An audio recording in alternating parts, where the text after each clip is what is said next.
आज हम बात करने वाले हैं यूपी एएसआई का सिलेबस। देखिए, इसका एग्जाम डेट अक्टूबर में प्रस्तावित हो चुका है। जो हमारा उत्तर प्रदेश भर्ती परीक्षा बोर्ड है, इसने अक्टूबर में ट्विटर पे दे दिया है।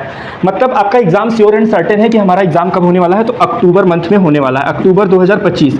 यानी देखा जाए तो आज हमारा जो है 1 अगस्त है, यानी कि अगस्त और सितंबर यानी 2 महीने है। टोटल हमारा 60 से 70 दिन है इस एग्जाम के लिए। तो सबसे पहले इस यूपीएसआई का ये चीज़ हमें जानना जरूरी था, इसका सिलेबस क्या है।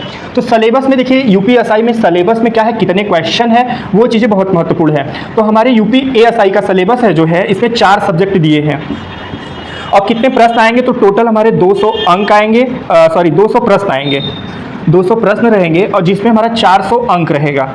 अब देखिए सिलेबस में क्या क्या है, कहाँ से कितने प्रश्न आएंगे उसे समझते हैं। तो देखिए, जो पहला हमारा है इसमें सिलेबस में सामान्य हिंदी और कंप्यूटर ज्ञान, यहाँ से आपका 50 प्रश्न आएगा। 50 प्रश्न में आपका हिंदी 25 प्रश्न रहेगा और 25 प्रश्न आपका कंप्यूटर रहेगा और प्रत्येक प्रश्न आपका 2 अंक का रहेगा। तो यहाँ से आपका कितना हो जाएगा, आपका 100 अंक हो जाएगा। 50 गुणित 2 बराबर हमारा कितना, 100 अंक हो जाएगा। तो यहाँ से हमारा पहला सब्जेक्ट ये हुआ। दूसरा सब्जेक्ट क्या है, सामान्य जानकारी और सामायिक विषय। यहाँ पे हमारा कितना प्रश्न है, तो 50 प्रश्न है।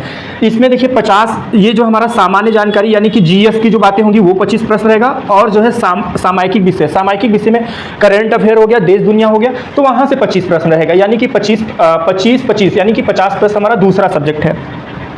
अब हमारा जो इस हमारे सिलेबस में सबसे ज़्यादा रोल रीजनिंग का है। रीजनिंग में हमारा क्या है, देखिए यहाँ से तीसरा और चौथा पॉइंट हमारा पूरा रीजनिंग है। संख्यात्मक योग्यता परीक्षा और मानसिक योग्यता परीक्षा, यहाँ से हमारा कितना आने वाला है प्रश्न, 50 प्रश्न आने वाला है।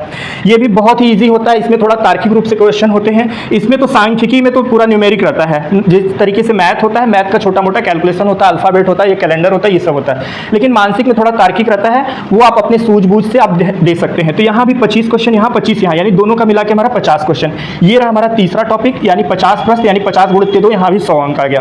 अब जो तीसरा हमारा जो है चौथा जो हमारा टॉपिक है वो मानसिक अभिरुचि है।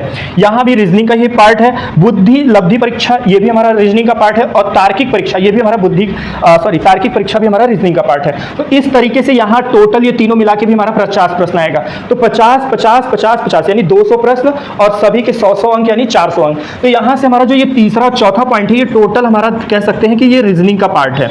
तो अगर हमारा रीजनिंग बेहतर हो जाए तो हम यहाँ से 100 प्रश्न तो यहीं से सही कर सकते हैं और बाकी जो रहा हमारा हिंदी, कंप्यूटर और सामान्य जानकारी और सामायिक विषय से अगर यहाँ से हम 40 से 50 क्वेश्चन सही कर ले और यहाँ 80-90 सही क्वेश्चन कर ले तो हमारा सिलेक्शन होने से कोई रोक नहीं सकता। पिछले बार कट ऑफ जो है आपका कितना था, तो 140 जिसके प्रश्न सही थे उनका सिलेक्शन हो गया था, यानी कि 280 अंक तक।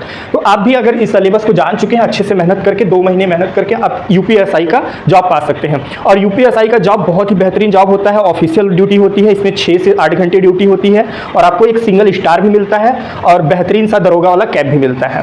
तो ये आपके लिए बहुत ही गोल्डन चांस है, इस पर बहुत अच्छी तैयारी कर सकते हैं। चलिए, आपको और भी क्या हो सकता है उसे भी कमेंट बॉक्स में बताइए और सिलेबस अगर आपको जानकारी से सेटिस्फैक्शन है तो लाइक, सब्सक्राइब, शेयर जरूर करिएगा। Thank you so much.